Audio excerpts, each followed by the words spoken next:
Bom dia a todos. A gente vai começar em 1 ou 2 minutinhos, só para aguardar o restante do pessoal terminar de carregar o aplicativo do webinar. A gente já começa em 1 ou 2 minutos. Obrigado.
Bom dia a todos novamente. Sou o Fábio Galego, sou da GDN de Cybersecurity na UEL Tecnologia, e hoje o papo aqui com vocês será muito sobre algumas mudanças que a gente vem enfrentando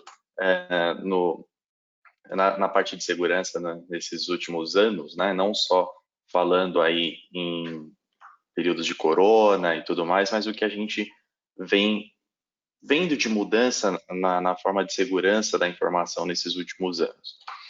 Bom, a nossa agenda de hoje vai ser sobre algumas mudanças que a gente teve, como comentei, principalmente o foco deste webinar vai ser para os endpoints.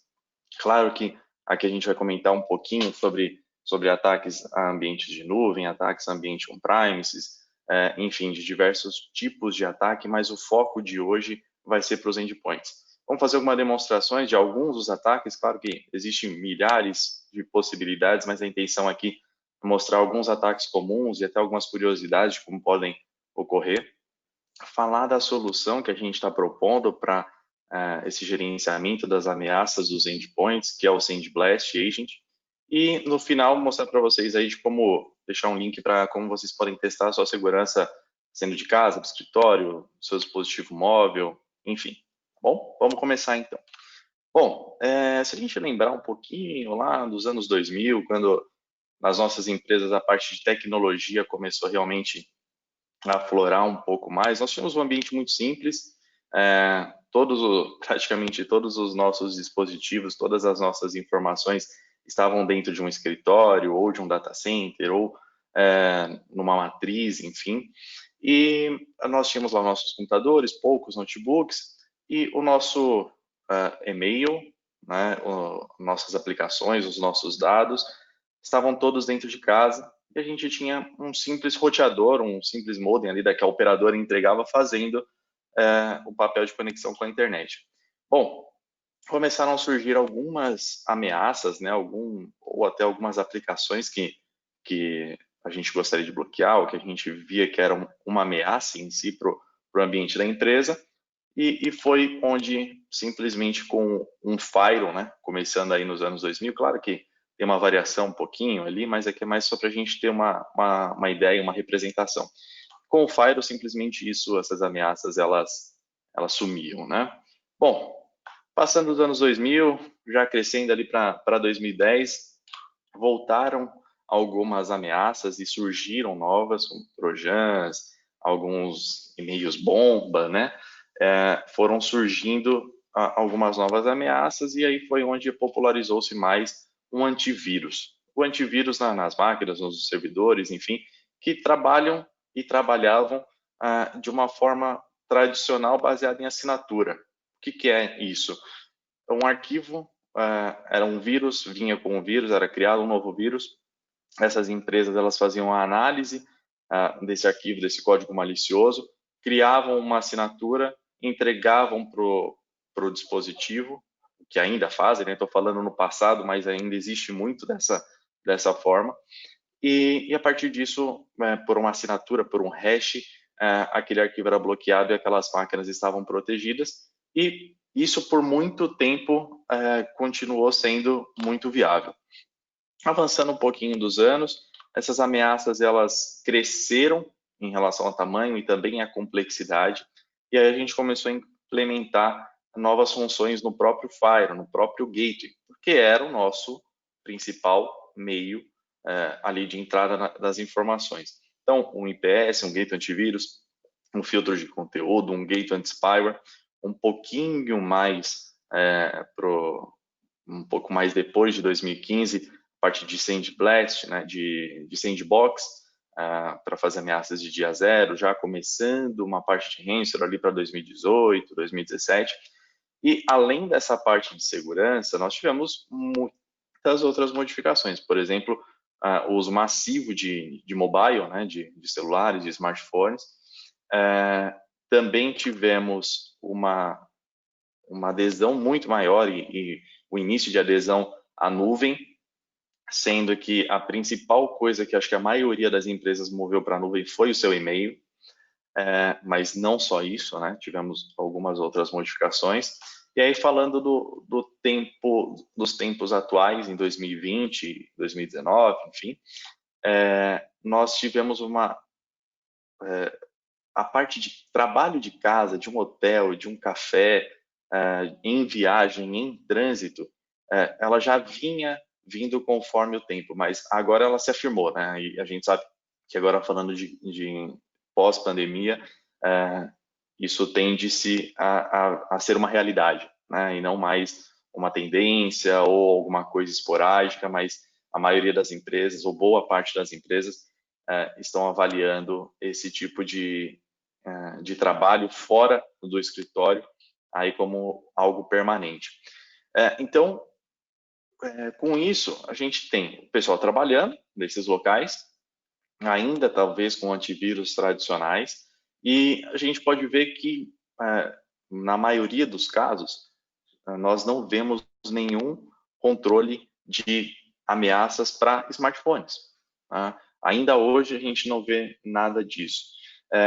E a outra tendência foi a mudança restante dos dados para a nuvem. Então, às vezes um CRM, um RP e outros dados, ou armazenamento em nuvem, né? Tem muitas empresas aí que não utilizam mais um servidor de arquivos em casa, colocam isso num OneDrive da vida com compartilhamento, com SharePoint, enfim, tem várias modalidades que estão tirando as informações de dentro de casa. E também tivemos novas ameaças, né? Temos mais pessoas, mais atacantes desenvolvendo ameaças para esses novos ambientes, né? Hackers, phishing e uma série de outras ameaças que foram surgindo porque isso se tornou um negócio rentável.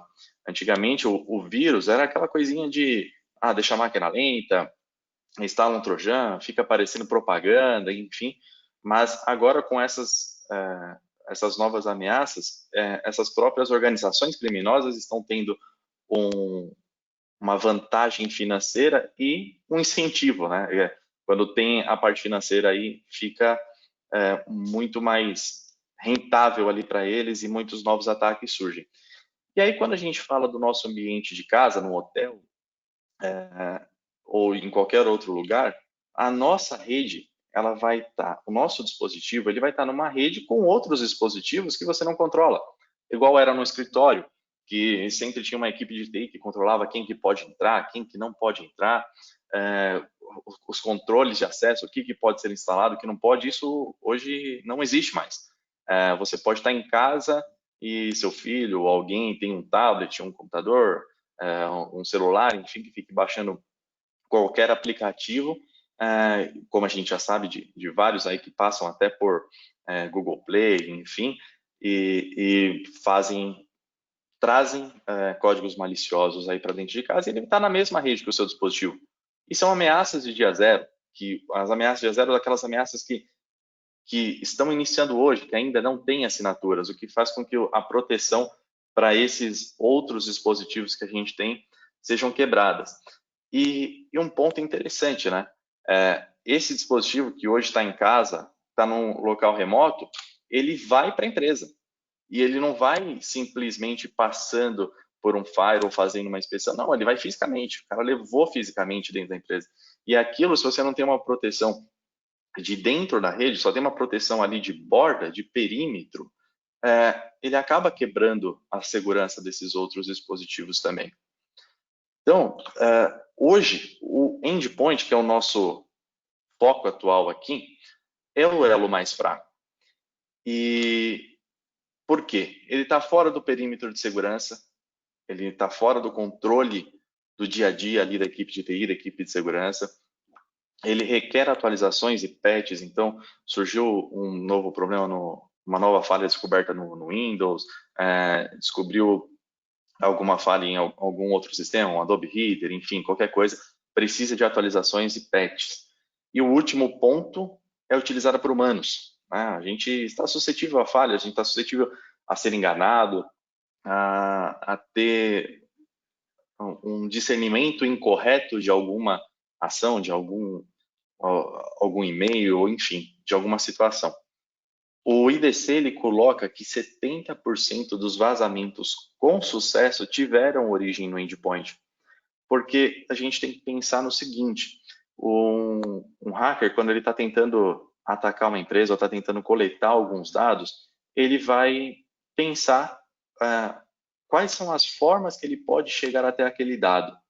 E talvez o endpoint, por ser utilizado por humanos, por às vezes não estar muito bem atualizado, está fora de um controle de perímetro de segurança da equipe de TI, por exemplo, com controle de firewall, com controle de borda, com uma proteção de criptografia, enfim, ele ataca o endpoint, que é um pouquinho mais fácil. Bom, gente, eu não comentei no princípio, mas vocês podem colocar suas perguntas. Se der tempo no final, a gente responde aqui mesmo. Se não der tempo, a gente responde para vocês por e-mail, mas todas serão respondidas, ok? Bom, continuando, por que o endpoint é o elo mais fraco? Os humanos adoram clicar, né?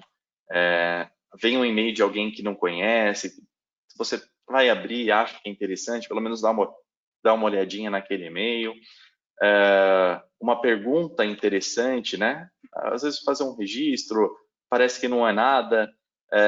Muitos casos acontecem, né? Um aplicativo de um ursinho dançando, né? Que o pessoal se interessa, baixa, fala, é algo inocente, algo que eu não estou colocando minhas informações, mas a gente vai ver um pouquinho sobre esses tipos de aplicativo. E um prêmio para ganhar, né? Aqui está um exemplo, aqui está minha senha do banco, pronto, envie-me o prêmio. A gente sabe que talvez não seja assim, mas um cupom, um preenchimento para um sorteio, alguma coisa nesse sentido. Apesar de que ainda hoje acontece esse negócio, está aqui a minha senha. Aconteceu com uma pessoa próxima a mim pessoalmente na semana passada, né? Foi terrível, mas não é o caso agora. Mas ainda acontece. Tá? E falando do aplicativo, né, do ursinho dançando, talvez muitos aqui já conheçam, já tenham ouvido falar, eu acho que pelo menos 99% das pessoas que estão aqui já viram pelo menos um vídeo que foi produzido no TikTok. TikTok é um aplicativo de produção de vídeo que está em alta, está bombando nas redes sociais, e ele é uma nova rede social. Muita gente utiliza ele para só gravar um vídeo e depois compartilhar em WhatsApp, enfim, mas ele também é uma rede social para publicar esses vídeos. E recentemente eu peguei só as últimas falhas aqui que foram publicizadas. Uma agora de 14 de abril, que a falha no TikTok permite que hackers coloquem conteúdo falso em contas oficiais, que é o que a gente vai ver no videozinho aqui do lado. E uma outra no início do ano, aí onde foi descoberto pelos pesquisadores da Checkpoint uma falha que através do próprio site oficial do TikTok você conseguia enviar mensagens em SMS para os próprios usuários do TikTok, se passando pelo TikTok, e aí pode ter exposto muitos usuários. Então, nesse videozinho que a gente vai ver aqui, é um vídeo que eu fiz, um hacker MIF que colocou em ambiente controlado, como que ele pôde invadir as conexões do TikTok, e aqui nesse caso, ele colocou como exemplo a conta oficial da OMS. E aí ele colocou que para combater o Covid-19, fumar e aqueles vapings, né, que é aqueles cigarros eletrônicos, bom, tá na moda aí o vaping, curam o Covid-19. Né? Eles até colocam lute fogo com fogo, fumar mata o coronavírus e outras informações, né, de coisas que já tinham sido desmentidas por eles. E qual que é o problema aqui, né? O TikTok ele é simplesmente uma plataforma de criar vídeos. Mas a partir do momento que isso está numa rede social e num canal oficial, por exemplo, como um canal oficial da OMS, e alguém consegue invadir, pode colocar um link, ou pode colocar, imagina que um banco, vamos supor que o Banco Itaú tenha a sua conta oficial no TikTok, e alguém consiga colocar alguma informação, um vídeo, nessa conta oficial do TikTok do Itaú, falando, olha, entra no site, sei lá, www.seusdadosnoitaú.com.br e preencha para concorrer, sei lá, a uma casa, a um consórcio, enfim, qualquer coisa. Isso passa credibilidade para as pessoas, porque é uma conta oficial. Então, a gente tem que tomar cuidado, porque mesmo esses aplicativos que parecem inocentes, de uma forma ou outra, eles podem trazer uma ameaça para o nosso ambiente. Outra ameaça que é muito grande é a senha dos usuários. Então, aqui eu trouxe alguns dados para vocês, onde fala que 81% das violações de segurança são devidas a senhas fracas ou roubadas. Um dado interessante aqui dos brasileiros, no máximo tem 5 senhas diferentes. Usam senhas repetidas para serviços diferentes. É claro que, aí aqui fala, puxa, mas eu não vou conseguir decorar, aí a gente pode entrar com um gerenciador de senhas, com outras opções para você armazenar senhas diferentes para cada um dos serviços. Por quê? A partir do momento que você tem a sua senha divulgada, então, por exemplo, você cadastra uma senha num site de e-commerce que você confia naquele site, você sabe que vai entregar o seu produto, mas você não conhece, às vezes, a segurança daquele site. Hoje, principalmente com a pandemia, tem muito site novo crescendo, aparecendo aí de e-commerce, a pessoa instala um WooCommerce, instala algum software livre para fazer o gerenciamento desse e-commerce, mas não tem uma equipe de segurança por trás para corrigir com patches de segurança, e aquilo pode fazer com que os seus dados estejam vulneráveis e sejam vendidos num fórum qualquer de hacker. Que aí pega o seu dado, só sem uma simples correlação, por exemplo, com o LinkedIn.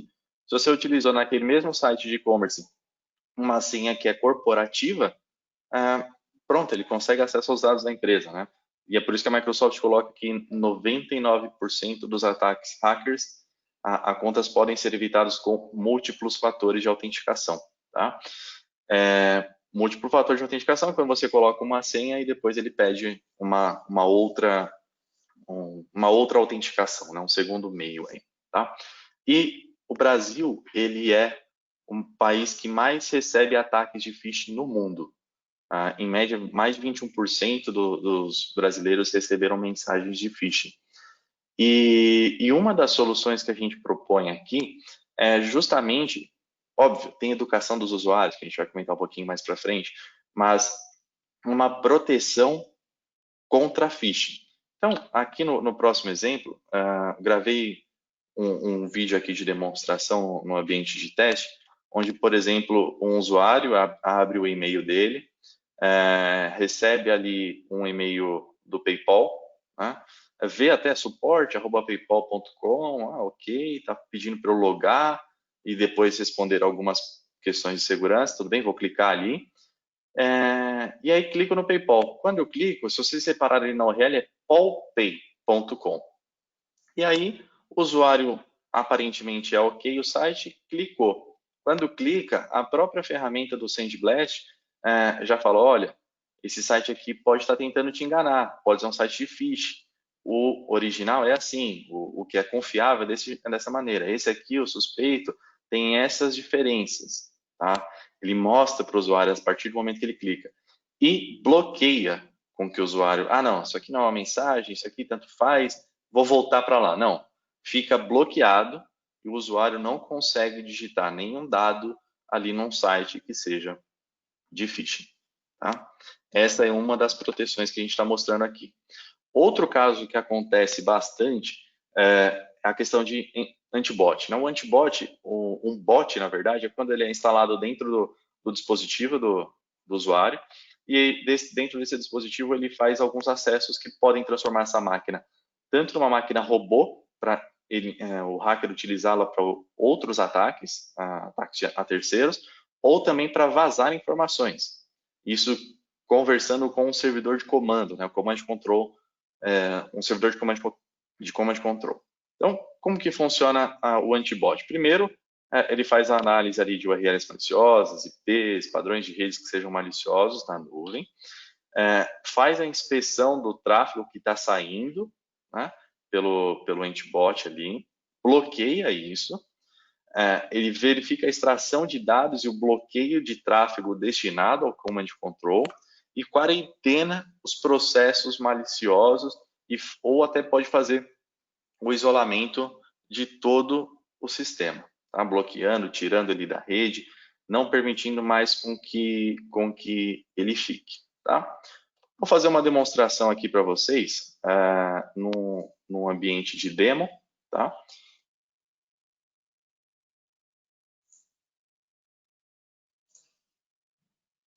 Aqui é meu ambiente de demonstração, então vamos fazer ele ao vivo.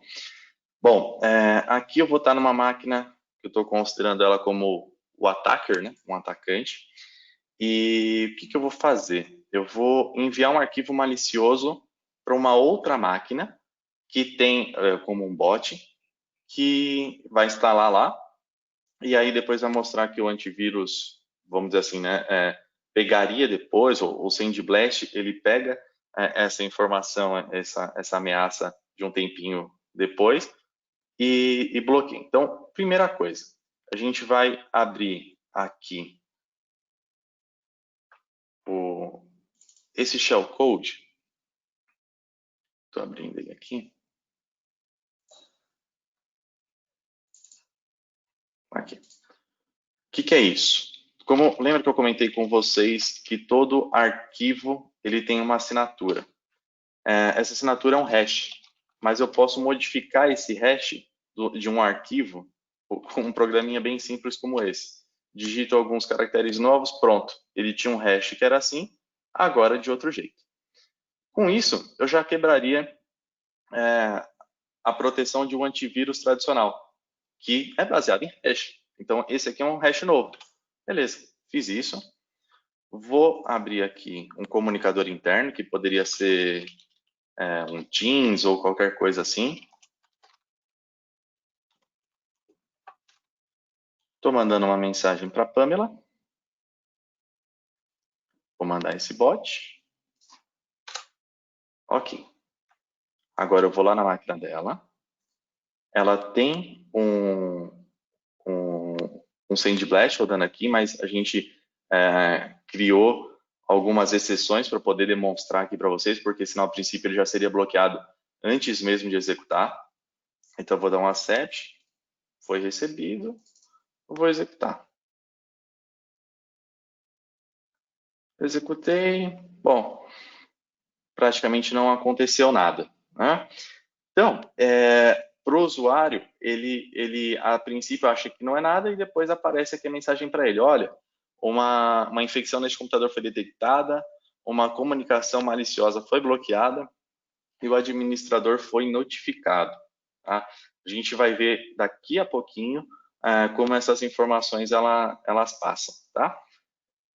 Antes disso, queria mostrar para vocês uma outra proteção que a gente já falou de phishing, mas aqui lembra da questão das senhas, né, que a gente comentou que muitos usuários podem utilizar a senha corporativa em outros sites. Então, aqui estou fazendo um teste. Vou, por exemplo, entrar com um Gmail e vou colocar uma senha que seria a senha corporativa desse usuário Pamela.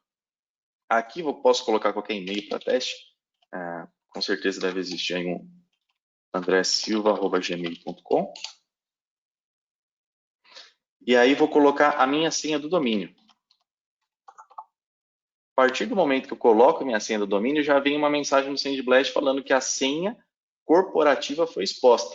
Ele fala, olha, sua senha do domínio, você não deve utilizar em sites que não são corporativos, isso é um risco e tal. Recomendamos que você mude a sua senha corporativa imediatamente. Isso é avisado ao administrador também, tá? A diferença aqui para o phishing é que eu consigo continuar, porque eu não bloqueio ali. Obviamente que a senha do André Silva não é essa, mas eu posso continuar a utilizar o site, só que isso já foi colocado, tá? Bom, um outro tipo de ataque que vem acontecendo bastante é um ataque do tipo CryptoMine, né?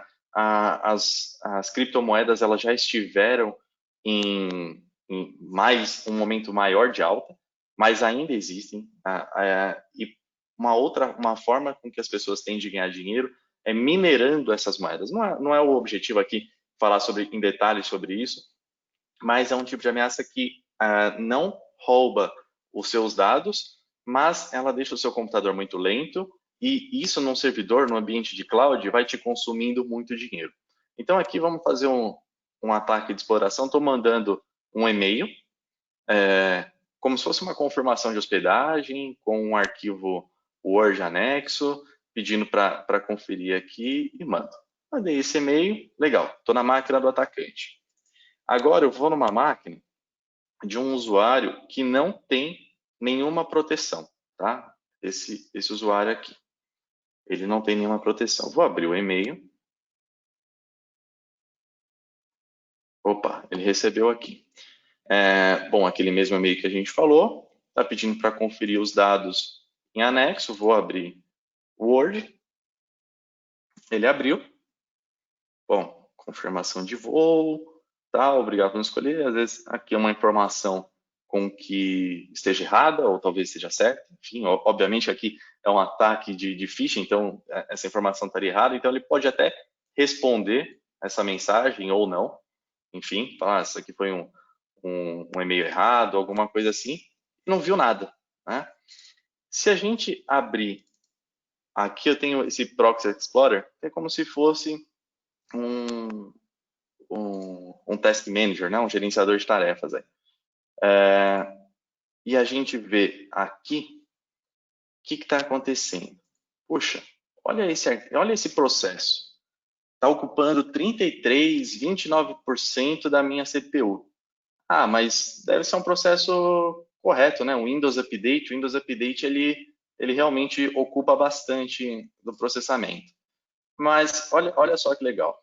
Se eu abro o gerenciador de tarefas, opa, cadê aquele processo? Na verdade, aquele processo ele se passa pelo Windows Update e às vezes o usuário ele percebe que a máquina está muito lenta. Qual a primeira coisa que ele faz? O usuário e o administrador. Abre o gerenciador de tarefas para ver o que está consumindo mais. Ele abre o gerenciador de tarefas, 2, 3%, não tem nada aqui, não tem nada de suspeito. Aí ele fecha o gerenciador de tarefas. Ele fecha o gerenciador de tarefas, olha aqui de novo. Já vem o nosso amigo e começa a consumir aí novamente todos os dados. Isso aqui é o CryptoMiner, ele está minerando informações, ele está minerando moeda, desculpa, e utilizando todo o recurso da máquina do usuário. Lembrando que isso aqui ele pode fazer com que a máquina dos usuários fique lenta, mas no ambiente de um servidor, ele pode trazer muitos problemas da sua aplicação ou até mesmo custo se esse ambiente estiver em nuvem, tá? Bom, vou deixar ele aqui, depois a gente volta para esse nosso amigo que não tem o SandBlast, e agora eu quero mostrar para vocês, vamos ver se já aparece aqui, a ameaça que nós vimos do bot. Então aqui já tem um host que foi detectado, que é justamente o host aí da Pamela. Se eu clicar 2 vezes aqui para ver a informação, ele me traz vários dados de onde que foi, enfim, e eu posso abrir um relatório forense. Depois, no final da apresentação, a gente ainda vai falar um pouquinho sobre ele, mas é um relatório que a solução gera para todo tipo de ameaça, para toda ameaça encontrada, para ser algo muito completo e simples. Então, por exemplo, entrei aqui nesse relatório, web de forma fácil, eu já sei que os tipos de ataque foi um bot e roubo de informação. O crítico foi de severidade crítica, foi um processo que 2 processos são classificados, um processo de script, e eu tive uma perda de dados, tive impacto ao negócio. Se eu clico aqui nessa perda de dados, o que ele me traz? Ele traz, olha, o bot leu aqui a ação leitura, esse documento. Então, era um bot que procurava, às vezes, por documentos de Word, que manda essas informações para fora. Então, com a LGPD vindo aí e com toda a preocupação de controle de vazamento de dados, isso é importantíssimo, que a primeira parte que você precisa saber é se houve algum vazamento, você precisa saber o que vazou, onde ele pegou essa informação, como que pegou. Isso ele traz aqui em 2, 3 cliques, a gente viu. Outra parte que é interessante, ele mostra a topologia do ataque, né? Eu costumo chamar isso aqui de topologia do ataque. O que é essa topologia? Ele classifica aqui, ele fala, poxa, a partir do momento que eu tive, aqui você consegue classificar, né?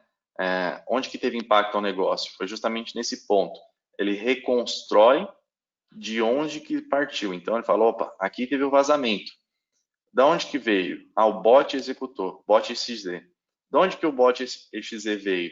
Do LMC, que é aquele programinha lá de mensageria instantânea que a gente utilizou para o teste. E depois ele mostra exatamente toda o caminho do que foi feito. Lembrando que aqui nós criamos um ambiente de demonstração com algumas exclusões para poder ter esse vazamento. A gente poder detectar, mas poder ter esse vazamento para mostrar para vocês. No ambiente real, quando está bem configurado, ele não acontece esse vazamento, ele impede antes disso acontecer. Mas a segurança ela nunca será perfeita e pode ter algum caso que passe em qualquer solução. E esse ponto ele é importantíssimo para você saber, entender e remediar aquilo para que não aconteça novamente e até trabalhar de uma forma mais rápida. Bom, vamos voltar à nossa apresentação. Aqui. E outra ameaça que ela é muito comum no nosso dia a dia são as ameaças de ransomware. Tá? Peguei 2 casos aí que aconteceram esta semana, segunda e terça-feira, da Honda, foi o primeiro caso, onde incluiu uma parada na parte de produção, mesmo no Brasil, nas fábricas. Não foi assim publicizado que seria um ransomware que teria feito isso, mas a suspeita, e justamente por como eles colocaram os padrões, tudo diz que foi um ransomware que atingiu os servidores internos deles, tá?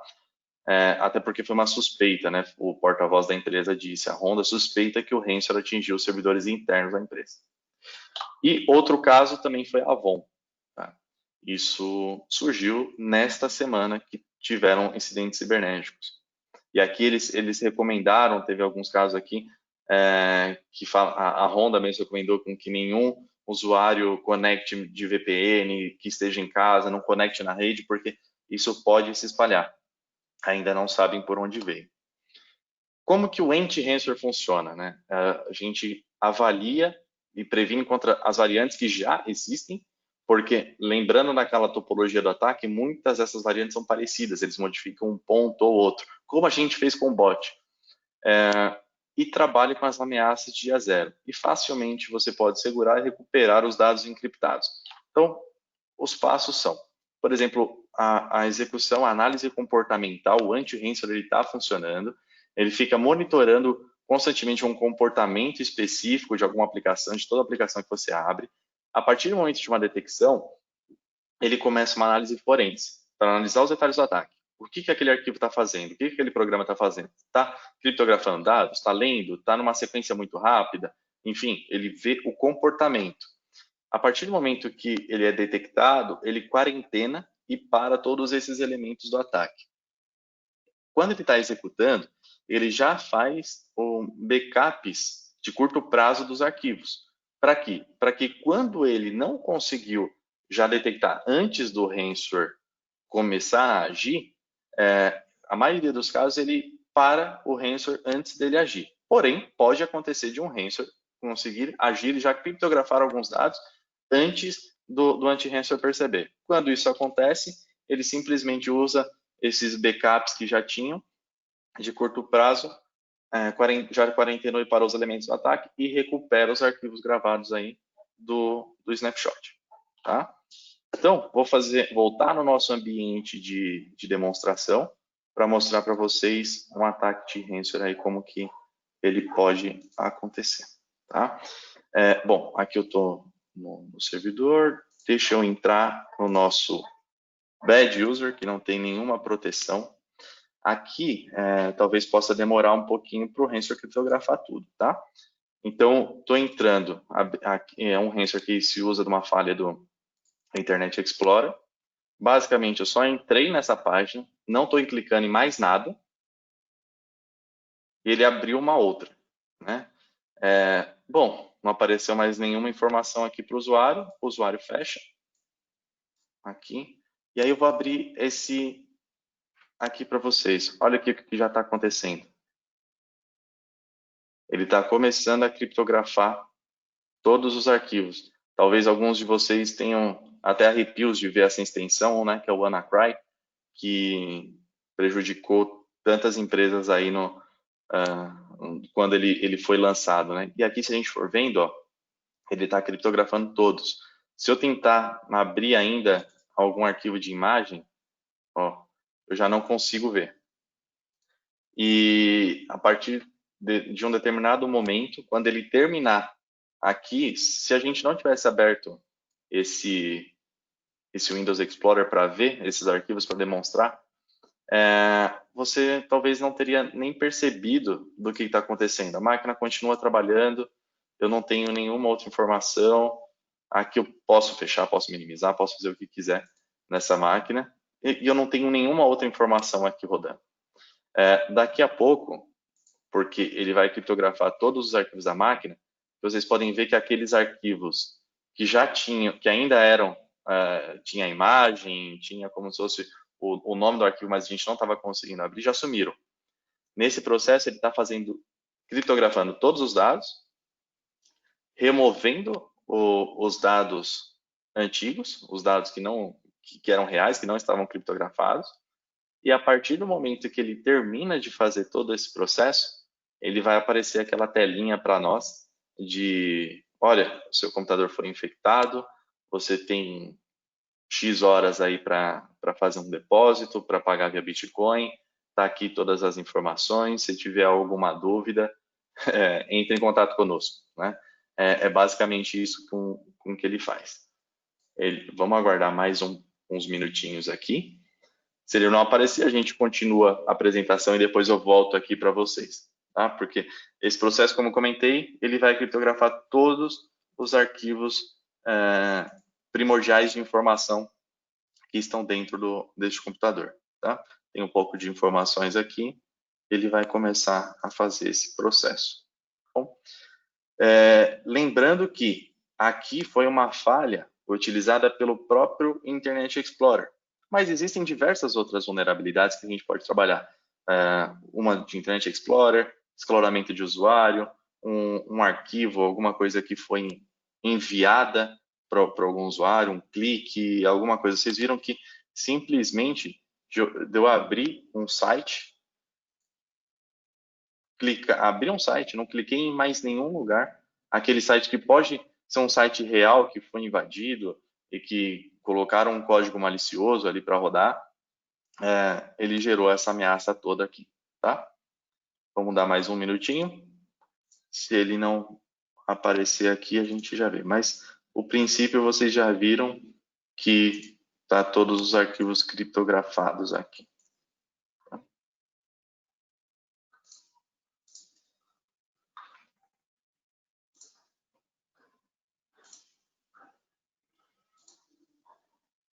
vou fechar aqui o Outlook e o nosso Word para melhorar aí o processamento da máquina, que é um ambiente virtual, então às vezes demora um pouquinho mais.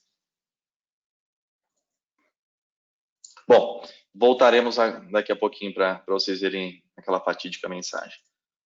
Continuando a nossa apresentação, por que os métodos tradicionais não são suficientes, né? A gente já comentou, a engenharia social dia zero pode ser uma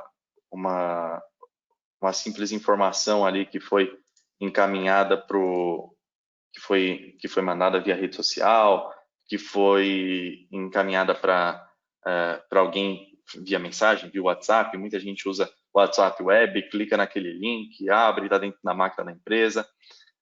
O anti-spam não é suficiente para as ameaças de e-mail, porque você tem URLs maliciosas direcionando a sites de phishing que mudam todos os dias, né? Tanto é que a apresentação de phishing que eu fiz para vocês ali foi via vídeo, porque esses sites mudam todos os dias. Ontem eu tinha uma ameaça de um site parecido com o Banco do Brasil, hoje esse site já não está mais no ar. Enfim, isso muda todos os dias, então um simples anti-spam não consegue detectar. E a gente sabe também que não vem só por e-mail, né? Vem por mídias sociais, por WhatsApp, como eu comentei, ou e-mail pessoal. Um filtro de URL não é suficiente, justamente pelas campanhas de phishing serem rápidas e rasteiras, como eu comentei.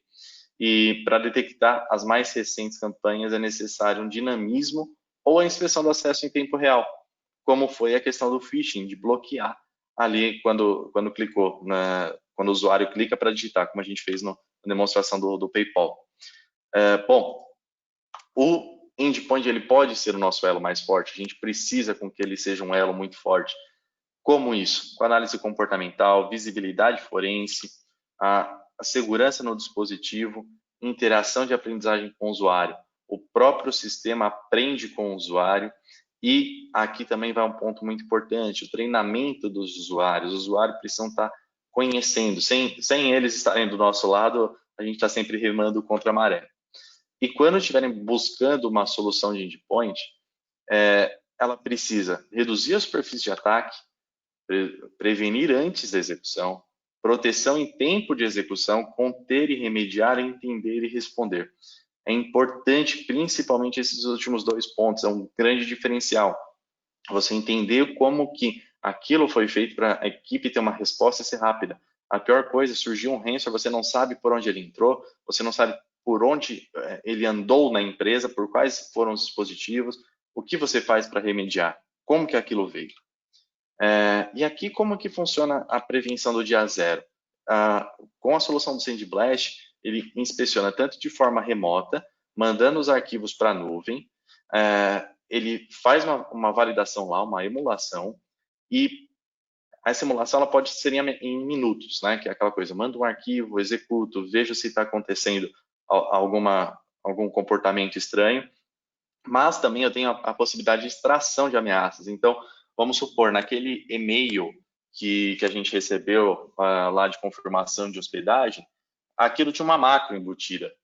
E aquilo, ao invés de eu emular uma ameaça em minutos, eu posso simplesmente extrair as macros, eu retiro, só coloco a informação válida, que é o texto, entrego isso para o usuário num documento PDF e a opção dele baixar o documento original, tá? Caso esse documento original não tenha nenhuma ameaça, óbvio. Por que isso? Porque entregue mais rápido, entregue para o usuário já a informação que ele precisa. Puxa, eu precisava daquela macro, enquanto ele já está vendo a informação, a emulação já está acontecendo e está falando para ele se ele está livre ou não de ameaças. Mas isso também acontece local, na própria máquina. Tem um modelo estático, é avaliado, faz a inspeção dentro do próprio endpoint em milissegundos. Na solução do SandBlast, a gente consegue trabalhar tanto dentro do arquivo, obviamente, como uma extensão no browser, que é para a parte de phishing, para a parte de senhas, para extrair extrair as ameaças, entregar um documento livre ou trabalhar somente com a emulação. Tá? Isso pode ser feito tanto local quanto em nuvem. O SandBlast ele foi avaliado aí pelo NSS Labs agora em 2020 e em todos os 49 pontos de evasão que foram testados, ele passou em todos. Tá?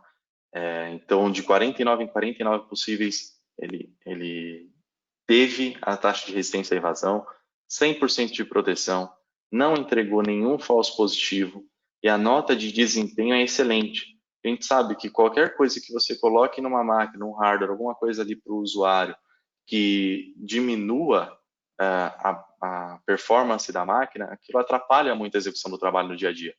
Então, ele rodando é super leve, é bem tranquilo e, pelo que vocês já puderam ver aqui, tem muitas coisas diferentes do que um simples antivírus entrega, né? A gente não fala que ele é um antivírus, porque a parte de antivírus é só uma das partes dele. A gente viu phishing, a gente viu bloqueio de senha, extração, dia zero, ransomware, enfim. Bom, mais um pouquinho aqui do que a gente comentou do comportamento forense, ele avalia naquela topologia do ataque, vendo exatamente ali o que está acontecendo, quem foi o dispositivo, quem foi o programa, quem foi o script que executou, e mesmo ele bloqueia ataques sem arquivos. Né? Que é, por exemplo, eu tento utilizar com o BlueKeep, né? Alguns ataques que não utilizam nenhum arquivo, o fileless, utilizam simplesmente um script de PowerShell, informando uma instrução para uma máquina, enfim, ele consegue bloquear isso. Obviamente que aqui no nosso tempo de webinar não dá para demonstrar tudo, mas quem tiver interesse aí, é só colocar no final da apresentação que a gente pode fazer uma demonstração completa no seu ambiente, tá? Bom, falando um pouquinho mais sobre ele, né, sobre aquele ponto que a gente viu, ele vê ali qual que é o gatilho de investigação, qual que é o processo que acessou um servidor de command control. Ele identifica. A partir disso, ele reconstrói rastreia até o ponto inicial de infecção. Por exemplo, foi do Chrome. O Chrome acessou um site, colocou também esse arquivo, ele está dentro da inicialização para que quando tem um boot volte a acontecer. O Chrome, ele criou um processo de conta-gotas. Esse processo de conta-gotas que é assim, ele vai pegando partes. Eu pego a parte 1 do arquivo, pego a parte 2 do arquivo, pego a parte 3. Por quê? Porque se eu pegar o arquivo inteiro, talvez o meu antivírus adicional já reconheça que aquilo seja um vírus. Então, eu vou pegando de pouquinho em pouquinho, passou pelo antivírus, quando está tudo dentro da máquina, legal. Aí eu monto o processo de conta-gotas baixo, instala todo o malware. Tá? E aí, coloca uma execução agendada para isso depois do boot e também aqui o próprio malware aí já criado, né? E porque isso pode acontecer, esse processo de conta-gotas pode acontecer em mais de um boot. E aí você consegue ver quais foram os vazamentos de dados, o que teve de malware, o que o malware leu de documentos sensíveis. Bom, passando aqui, falando do relatório novamente, né, que é um relatório detalhado, mas ele é fácil de ser consumido. Então, aqui ele mostra esse ataque é real, que eventos que ocorreram. Né? Eu tive privilégio de mudança de privilégio, tive escalação de privilégio, tive comunicação, o que aconteceu? Qual que foi o impacto para os negócios? Quais foram os arquivos que esse bot leu ou enviou? Quais foram as ações tomadas para remediação? Qual foi o fluxo do ataque? Tá? Então, vamos voltar. Já deve ter terminado o nosso amigo WannaCry. E de amigo não tem nada. Aqui. Legal. Era só o tempo mesmo, como comentei com vocês, até ele criptografar tudo. E alguns já devem ter visto essas telas, desculpa. Qual aqui? Ops, os arquivos estão criptografados. Veja o documento, tal. Você tem aqui esse tempo restante e seus arquivos serão totalmente perdidos neste tempo aqui. Tá aqui para você mandar $300 em Bitcoin para esse endereço e aí a gente recupera os arquivos. Tá?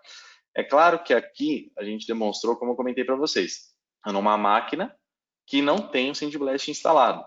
Num caso de um SandBlast, mesmo que ele detecte, ele volta os arquivos e quarentena isso.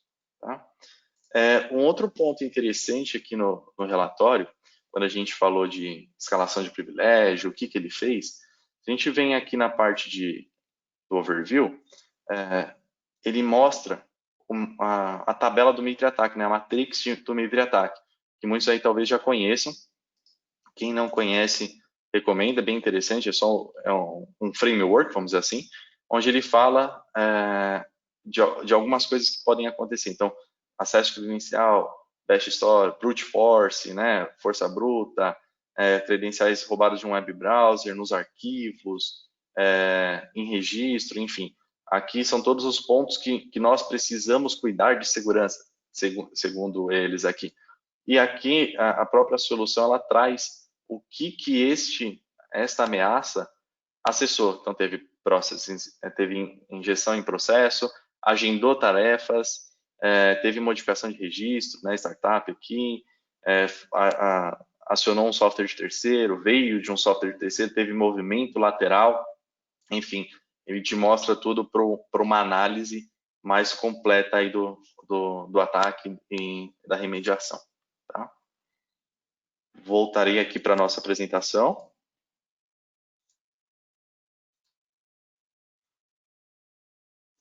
Ok. E sumarizando aí os nossos diferenciais, né? Foco em ataques de dia zero. 80% das ameaças são prevenidas antes de alcançar o dispositivo, antes de chegar à execução, antes de entrar nele. As outras ameaças são prevenidas aí depois, como a gente já pode ser visto, já foi visto, né? Higienização completa de todo o ataque, volta em toda a cadeia, automatiza 80% do trabalho na analista de segurança. Imagina quanto tempo que o analista não perde para ver se, poxa, eu tive um bot, será que ele pegou algum arquivo? Como que eu faço isso? Às vezes não tem nem ferramenta para isso. E aquele relatório é entregue para nós em 2, 3 minutos. E hoje é a ferramenta mais completa para a segurança de endpoints do mercado que a gente conhece, que a gente trabalha e que foi avaliada aí por NSS Labs e por todos os outros. Tá? Aqui, novamente, sumarizando um pouquinho do nosso ambiente, né, de como que hoje, em 2020, temos as comunicações aí. E lembrando que segurança é uma jornada, ela não é um destino. A segurança ela é dada em camadas. A gente não adianta simplesmente colocar um firewall dentro do meu escritório e achar que aquilo está protegido. É necessário com que você preencha, igual um banco. O banco não coloca o seu dinheiro numa prateleira protegido por uma parede e essa parede é uma parede com a rua. Se alguém abrir aquela parede, pronto, já está com dinheiro. Não é assim que funciona. São camadas, né? Colocado num cofre, que é colocado dentro de uma sala fechada, que é colocado dentro de um prédio do banco, que tem diversas outras seguranças. A gente tem que colocar da mesma maneira. Segurança ela não pode ser tratada só no perímetro. Então, proteja os endpoints, todos, incluindo celulares. Celulares não podem ser esquecidos, eles carregam, às vezes, informações tão sigilosas nossas, pessoais, quanto da empresa. A segurança dos dados em nuvem, elas são de sua responsabilidade. Não é o nosso foco do webinar hoje, mas nós temos solução para isso. A gente vem trabalhando muito com isso, porque as nuvens elas te entregam a segurança da infraestrutura, a segurança talvez ali do próprio data center, e tem uma matrix para isso. Os dados que estão lá são de sua responsabilidade. Você tem que cuidar dos dados. Se você tiver um vazamento, a nuvem não está colocando nenhuma segurança ali. E por padrão, a nuvem te entrega um firewall que a gente tinha em 2000, né? O gratuito ali, o que vem junto com o pacote, é um firewall de portas. Você não tem toda a parte de IPS, de sandbox, de controle de ameaças avançadas, não temos ali. São de sua responsabilidade. Os usuários são treinados e educados. Não adianta simplesmente a gente colocar o que for, um monte de aplicações, de tarefas e de instruções, se eles não entenderem, se eles não serem treinados e ver que aquilo pode prejudicar tanto o trabalho dele na empresa quanto os dados pessoais dele. Lembrando, não existe mais um único perímetro para proteção. E a gente viu ali no Mitre Attack o tanto de coisa que a gente tem que bloquear ou de prestar atenção, de cuidar para que a segurança seja completa. Se você for colocar uma solução, um produto diferente para cada uma delas, a equipe de TI morre louca, né? E exige demais, não é eficiente. Então, a nossa proposta é de vai, 5 soluções ali que consigam ser integradas, conversem entre si e diminuem a equipe, a automação. Hoje, nós estamos num momento que não nos dá o privilégio de não pensar em automação para a segurança. Bom, quem não conhece ainda a OL Tecnologia, nós, além da parte de segurança da informação, que a gente vem conversando, é o nosso assunto principal aqui de hoje, mas nós estamos atuamos em wireless e switch, com redes dinâmicas, conectividade, a gente tem que trabalhar na rede interna. Lembra que os seus usuários, que às vezes você não tinha a proteção para quando ele estava em casa, ele vai com aquele computador, com aquele dispositivo de volta para dentro da rede, o tráfego lateral, a sua rede interna precisa estar protegida. O seu firewall não vai fazer simplesmente isso por você. A gente trabalha com soluções para redes seguras e dinâmicas, independente do meio de acesso. Pode ser LAN, pode ser cabeada, pode ser, Wi-Fi, enfim. Na solução de segurança, a gente comentou hoje bastante endpoint, mas o firewall de perímetro ali continua tendo uma importância gigantesca. A gente também trabalha com a parte SD-WAN, WEBA, DLP, enfim, outros pontos. Temos um SNOC próprio operando aí há mais de 10 anos, 24 horas por dia, 7 dias na semana.